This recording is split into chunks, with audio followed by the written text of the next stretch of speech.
नमस्कार, जय हिंद। स्वागत है आपका हमारे इस नए से वीडियो में। तो आज के हम कुछ क्वेश्चन लाए हैं जो जीए से रिलेट करता है। तो पहला क्वेश्चन है, what is the purest form of national income. देखो, ये नेशनल इनकम के पार्ट होते हैं। नेशनल इनकम की आज पूरा वीडियो आपको लाएंगे, बताएंगे। उससे पहले आपको एक क्वेश्चन दे रहे हैं, अगर वो कर लेते हैं तो ठीक है, नहीं कर पाते तो आज पूरी समझा के जाएंगे आपको। यहाँ पर पूछ रहा है what is purest form of national income. National income का जो शुद्ध फॉर्म होता है वो क्या होता है? जीडीपी होता है, जीएनपी होता है, एनडीपी होता है या एनएनपी होता है? आपको जवाब देना है कमेंट में। तो हम शुरू करते हैं। आज आपको 4 टॉपिक समझाएंगे हम। चारों को आप रिवाइज कर लीजिएगा, आपको समझ में आ जाएगा। सिर्फ 2 मिनट अपना निकाल के दीजिए। हम पहली बात करेंगे जीडीपी की, और उसके बाद जीएनपी की, एनडीपी की, एनडीपी की, एनएनपी की। यही 4 टॉपिक को हम बात करेंगे और एकदम बेस्ट तरीके से आपको बताएंगे। केवल और केवल आपका 2 से 3 मिनट लेंगे। जीडीपी क्या होता है? ग्रॉस डोमेस्टिक प्रोडक्ट होता है। ग्रॉस डोमेस्टिक जो होता है सकल घरेलू उत्पाद। देखो, हिंदी और अंग्रेजी के चक्कर में मत पड़ो, समझने का कोशिश करो। सकल घरेलू उत्पाद, तो सकल घरेलू उत्पाद में क्या होता है और ये क्या होता है? देखो, इसमें क्या होता है? GNP, gross national product. इसमें होता है सकल घरेलू उत्पाद, इसमें होता है सकल राष्ट्रीय उत्पाद। लिख देता हूँ हिंदी, नहीं तो आप लोग कहोगे अंग्रेजी हिंदी क्या क्या। सकल राष्ट्रीय उत्पाद। और एनडीपी क्या होता है? Net domestic product. शुद्ध जो नेट होता है, शुद्ध काम करते हैं यहाँ पर, तो नेट डोमेस्टिक प्रोडक्ट। तो इसे लिख लेना शुद्ध घरेलू उत्पाद। फिर उसके बाद आगे ये है एनएनपी, नेट नेशनल प्रोडक्ट। बस हो गया। अब आते हो, इसको समझाते हैं। इससे काम नहीं बनेगा, हम इसको समझने आए हैं। GDP, GNP, NDP, NNP. पहले तो हम सबसे पहले जीडीपी समझेंगे। जीडीपी क्या होती है? सकल घरेलू उत्पाद। जो हमारे देश के, हमारे बॉर्डर के अंदर, जो हमारी सीमाएं हैं, जो हमारी बाउंड्रीज है, उनके अंदर जितने भी इनकम होते हैं, जितने भी आप एक साल में, एक साल हो फाइनेंशियल ईयर अपने यहाँ का क्या है जानते हो? 1 अप्रैल से 31 मार्च तक, ये है फाइनेंशियल ईयर। ये याद रखना। एक साल कौन सा एक साल, ये भी तो पूछा जाता है कि भैया एक साल कौन सा एक साल, जनवरी से जनवरी तक या फिर दिसंबर से दिसंबर तक। लेकिन ये क्या है? 1 अप्रैल से 31 मार्च। 1 अप्रैल बीत जाएगा, 31 मार्च आ जाएगा, आपका एक साल पूरा हो जाएगा। तो जीडीपी की बात करते हैं, ग्रॉस डोमेस्टिक प्रोडक्ट में।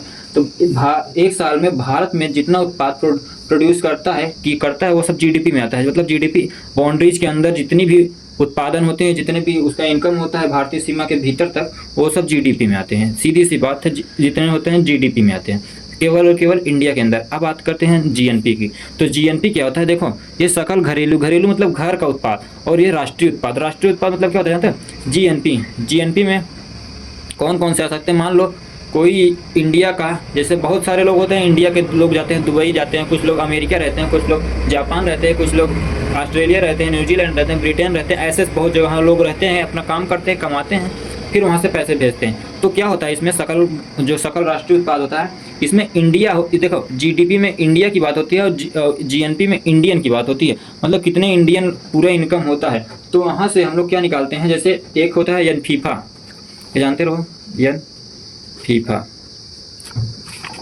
ये होता है net factor income from abroad.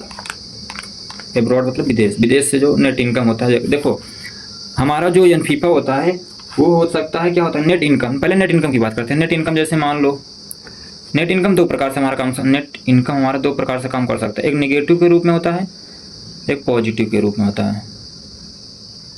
पहले तो आप ये बताइए, अपने इंडिया का जो है जो अपना इंडिया करता है, ये इंपोर्ट ज़्यादा करता है, एक्सपोर्ट ज़्यादा करता है? इंपोर्ट या एक्सपोर्ट? तो हमारा इंडिया में इंपोर्ट बहुत ज़्यादा होता है। मतलब अपने इंडिया में जो है वो सामान बेचते कम है, खरीदते ज़्यादा हैं। अपने यहाँ किसी भी प्रकार के कोई भी तेल हो गए, पेट्रोल डीजल हो गए, एलपीजी, सीएनजी, जो एनएनजी, जो जितने भी होते हैं गैसेस, वो सभी अपने इंडिया में बहुत कम मात्रा है, ना के बराबर पाए जाते हैं। तो अपने यहाँ इंपोर्ट बहुत ज़्यादा होता है, एक्सपोर्ट बहुत कम होता है। अब मानो देखो, हम यहाँ पर क्या बात करते हैं? जीडीपी, जीएनपी की पहले 2 बात करते हैं। जीडीपी हमने समझ गया, जो बाउंड्री के अंदर जितने भी हमको उत्पादन होते हैं, जितने भी हम लोग सर्विस और गुड्स का करते हैं, डिलीवरी या सेवा जो भी प्राप्त करते हैं, उत्पादन करते हैं, वो सब जीडीपी में आते हैं। लेकिन जीएनपी क्या होता है? जो भी इंडियंस बाहर में रहते हैं उनको भी पैसा भेज देते हैं, डॉलर में होता है। तो वो भी जब पैसा आता है, यानी फीफा के नेट फैक्टर के रूप में, तो उनको भी अगर हम जीडीपी में जोड़ देते हैं, जीडीपी प्लस एन फीफा, तो हमारा बन जाता है जीएनपी। अब देखो, अब कुछ लोग पूछते हैं भैया जीएनपी हमारा, जैसे यहाँ के जीएनपी अगर बात करें तो जैसे कोई किसी भी देश की अगर निकाला जाता है इनकम के बारे में तो कैसे निकालते हैं, तो जीएनपी निकालते हैं। जीएनपी तुम्हारा कम है ज़्यादा है कैसे निकालते हैं, तो देखो मान लो हमारे देश इंडिया का जीडीपी है 100 डॉलर, 100 मिलियन, सब कुछ भी समझ लो। एक उदाहरण लो, 100 मतलब 100 करोड़, 100 ट्रिलियन, चाहे जो समझो, पहले हम 100 लेते हैं। मान लो हम लोग 100 लिए, और जो एनफीफा है नेट जो वहाँ से आते हैं, तो इनकम अगर बाहर से लिया जाए, अगर एनफीफा हमारा नेट निकाला जाए, मान लो नेट एनफीफा हमारे एनफीफा यहीं पर निकाल लेते हैं। मान लो हमारा इंडिया का 100 रुपये है एक्सपोर्ट, तो इंपोर्ट कितने का है 120 का। देखो हमारा इंडिया बेचता 100 का है, खरीदता 120 का है, तो फ़ायदा हुआ या घाटा हुआ। 100 रुपये का बेचता है कोई भी सामान और 120 रुपये तो खरीदता है, तो 20 रुपये का तो घाटा हुआ। तो नेट होता है जो एनफीफा के रूप में होता है, तो नेट क्या हुआ -20 हुआ, तो प्लस -20 करोगे तो यहाँ पर 80 आ जाएगा। तो 80 अगर बात करें, चाहे रुपये लो चाहे जो लो, यहाँ पर अगर 80 आ गए तो क्या हुआ हमारे, देखो जीडीपी 100, मतलब हमारे यहाँ का जो इनकम 100 था जीडीपी, लेकिन हम लोगों ने एनफीफा जब जोड़ा, पूरा नेट इनकम जोड़ी, तो हमारा उससे भी कम हो गया।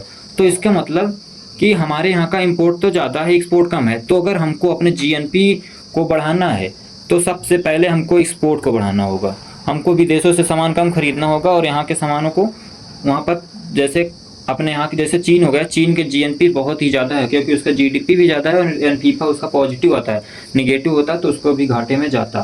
तो इस हिसाब से हमारे देश का जीडीपी ज़्यादा है लेकिन जीएनपी कम है, क्योंकि देखो जीडीपी 100 है तो जीएनपी आता है 80।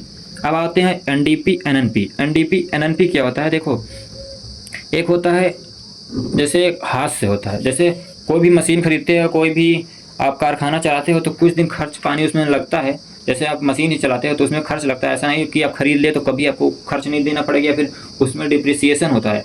तो डिप्रिसिएशन मूल्यह्रास होता है। तो मूल्यह्रास कैसे होता है, मान लो जीडीपी में आप जीडीपी में कोई भी सामान आप प्रोड्यूस करते हैं, कोई भी सामान बनाते हैं, तो मशीन का खर्चा, उसके बाद सर्विस जो भी होते हैं उसके आने जाने का खर्चा, इतना ज़्यादा खर्चा होता है, तो उसमें हाथ से होता है मशीन के रूप में, और भी बहुत सारे हैं। तो अगर हमको निकालना है एनडीपी तो हमको क्या करना पड़ेगा, एनडीपी में क्या करना पड़ेगा, एनडीपी निकालने के लिए हमको क्या करना पड़ेगा, जीडीपी में से हमको जो मूल्यह्रास या डिप्रिसिएशन होता है उसको हमको माइनस करना पड़ेगा।